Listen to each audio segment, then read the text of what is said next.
Everyone's obsessed with how intelligent people think, the logic, the pattern recognition, the big ideas. But feeling? That part never makes a highlight reel. And yet, it's the part that shapes everything. Because living inside a highly intelligent mind isn't just an intellectual experience. It's an emotional one. Quiet, complicated, and almost never talked about. Today, we're going there. 10 things high IQ people feel, carry quietly, and almost never say out loud. Let's start with the one that shapes everything else. I already know how this conversation ends. And not in an arrogant way. More like standing at the beginning of a movie you've somehow already seen. They walk into discussions, meetings, arguments, and their brain has already quietly run the simulation. They know the counter-argument before it's made. They can see the misunderstanding forming 3 sentences before it lands. And here's the cruel part. They can't skip ahead. They still have to sit through the whole thing, politely, nodding, waiting. Psychologists who study what's called predictive processing in high-functioning individuals have noted that exceptionally intelligent minds are essentially running constant probabilistic models of the world around them, which sounds impressive until you realize it means you never get to be genuinely surprised by anything, including disappointment. The second one runs deeper than it looks, a restlessness that doesn't have a clean name. Not bored like a kid waiting for summer, something more existential than that. The kind where you're surrounded by activity, noise, conversation, and still feel like you're waiting for something that never quite arrives. Csikszentmihalyi spent years studying this. He found that individuals with exceptional cognitive capacity require substantially more complex stimulation to achieve what he called flow, that state of complete absorption where time disappears. For most people, flow kicks in at moderate challenge levels. For high IQ individuals, the bar is so high that daily life rarely clears it. So they walk around in this low-grade restlessness that nobody can really see. Because from the outside, they seem fine, capable, together. And inside, they're quietly starving for something more interesting to think about. Third, and this one lives in uncomfortable territory, watching your own idea come back to you in someone else's mouth wearing a different outfit, getting a standing ovation. This isn't about ego.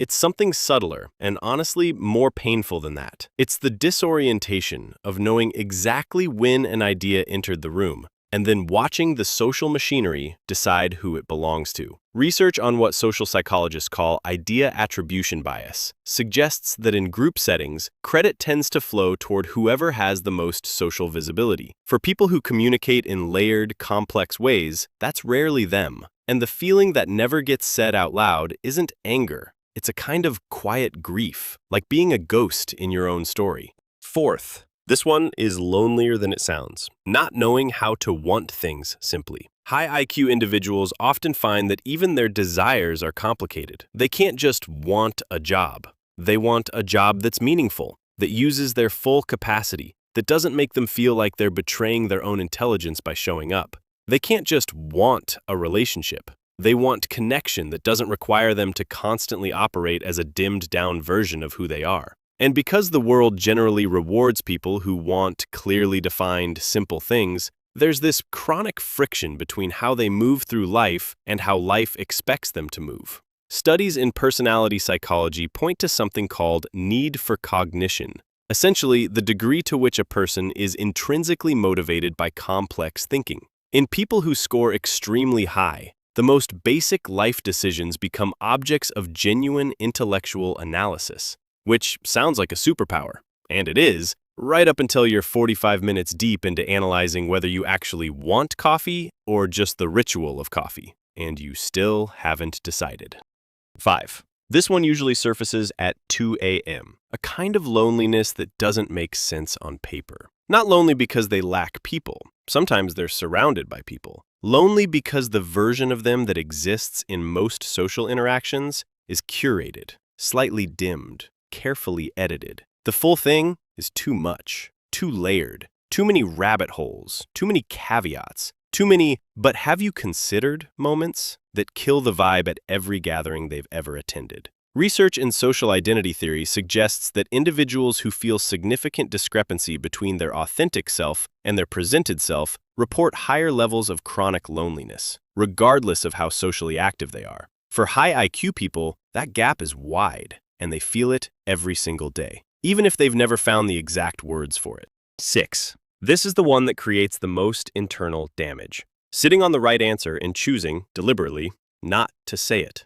Not because they don't care, because they've done the emotional math on what happens when they do.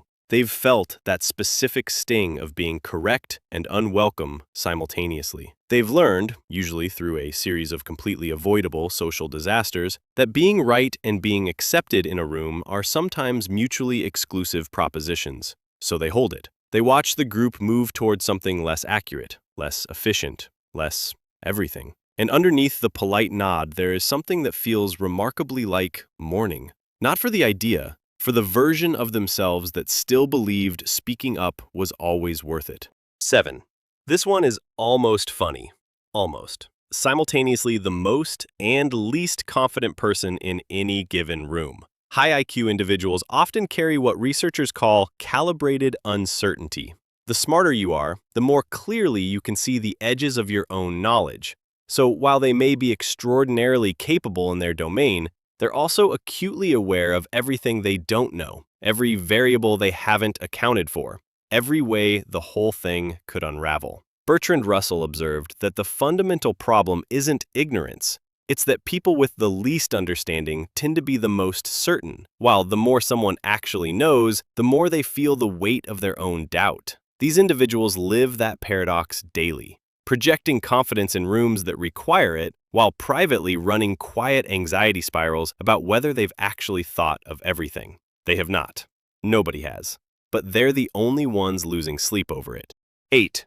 This one shows up most painfully in relationships. Knowing exactly what someone needs. Feeling completely unable to do anything about it. Emotional intelligence and cognitive intelligence don't always develop at the same pace or in the same direction. But in many high IQ individuals, there's a pattern that researchers have called affective forecasting, an unusually accurate ability to predict how someone is feeling or how they will feel, which sounds like a gift, and sometimes it is, but it also means sitting with uncomfortable truths about the people closest to them, seeing the relationship pattern clearly, seeing the decision that's about to blow up, feeling the weight of what someone needs to hear while also sensing they're nowhere near ready to hear it. And then having to just wait and watch, while pretending not to already feel how it ends.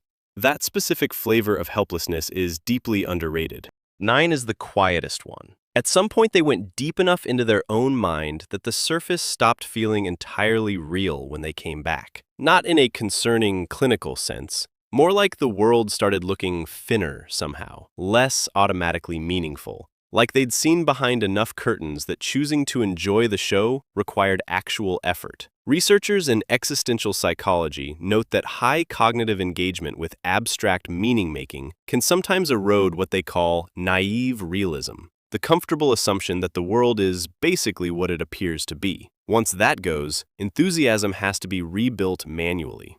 It works, but it's labor. And most people have no idea they're watching someone perform that labor in real time.